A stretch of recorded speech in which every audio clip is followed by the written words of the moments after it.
We're here with Chris. Chris is a one-year graduate of our program. Going on how many months now, Kurt? I mean, how many months now, Chris? 13 months. Fantastic. Tell us a little bit about what's going on in your life before you came to Safehaven. Before I came to Safehaven, things were really a mess. I went to jail, lost custody of my sons. Things were looking dark. Did you ever think you'd get to the point that you're at now? At that time? No, not at that time. And I mean, as time went on and things like, I don't know, different residents came in and out of the program and stuff like that. At first, I didn't know. It took me a while to find my footing until I think when Micah died. When Micah passed away right there. The last time that Micah was another resident that came in that didn't make it. He left the program on his own and ended up ODing after he had left, right? Yeah. He was your best friend, wasn't he? Yes. Yeah.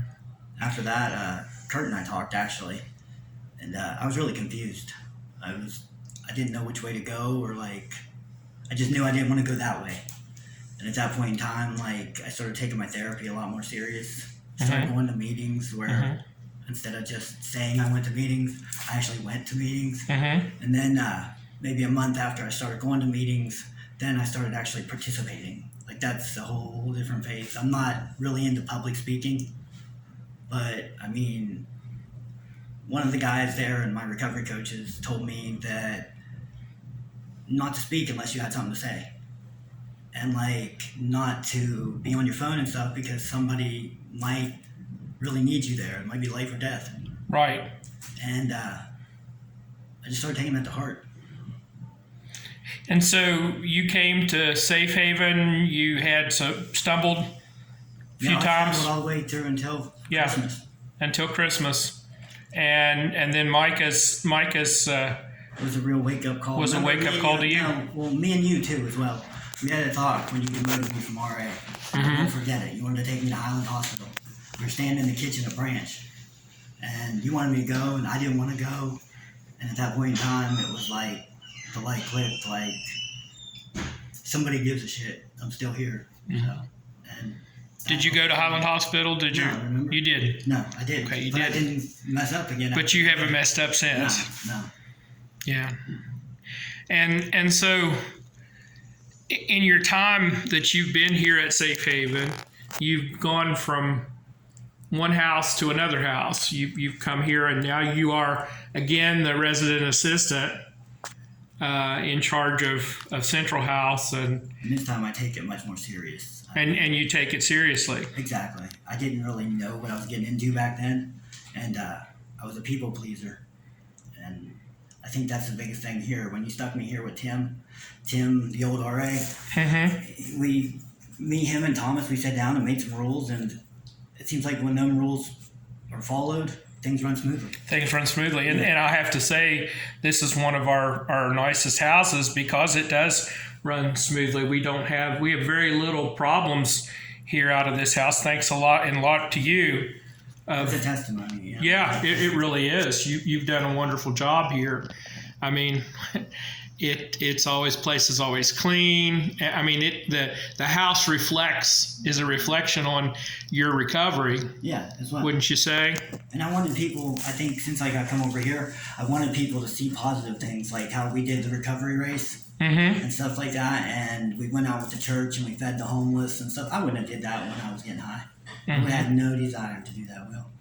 What would you say to someone who, let's say they're struggling with their recovery right now, and you bump into them on the street, you know them from years past, and they reach out to you and they say, hey, I see you're getting your life together.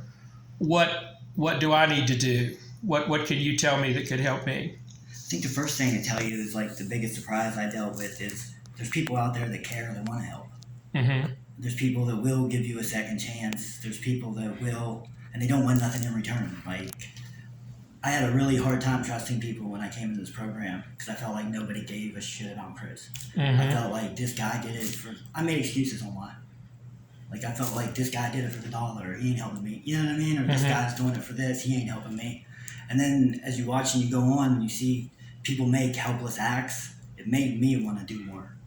You know what I mean? I see. So that kind of offered an inspiration to you to want to pay it forward. Exactly. Yeah. Just do right. Like I was so sick of doing wrong for so long that I was like, we got to try something else because this is crazy.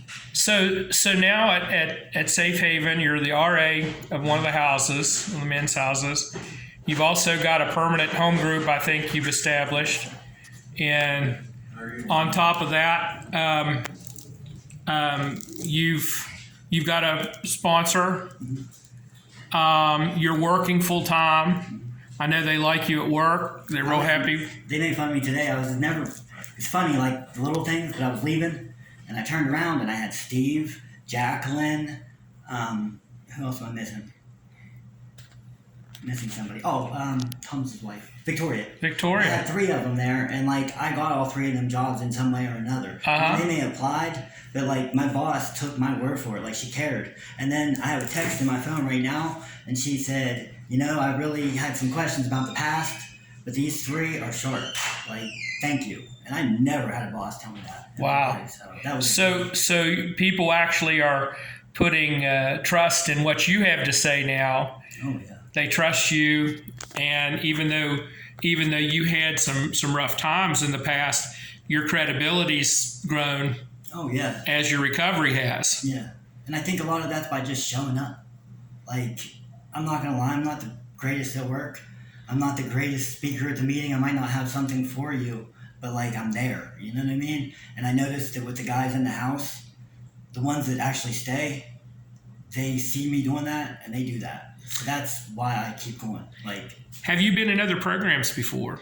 I've only been to regular 28 patient rehab. 28 day. Yeah, this is my first sober living. And this was your first sober living experience. Yeah, and first therapy. How long have you been an addict? Like 20 years. I mean, like if you really count every drug, like 20 years. Like since 20 high years school. Since high school. You know what I mean? And what's your longest period of sobriety? 4 years maybe, when my kids were young. When your kids were young. Yeah. Are you having anything to do with your kids now? Do you have any? My oldest son's a police officer, like up in Morgantown. Okay. And my youngest son's living with my mom, and he's playing high school football and everything back there. He's back to being my best friend. Like, I mean. So you've reestablished some good relationships with your kids. Yeah.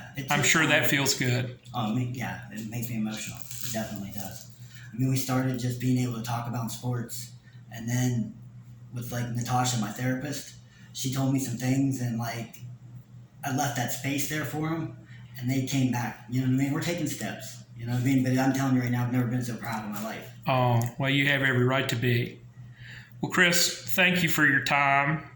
Thank you for your hard work and dedication to making this house really a shining example for others out there. And thank you for coming to Safehaven. And I'm glad your life's coming together. Thank you very much. Or not quitting on me. Thank you. You're welcome.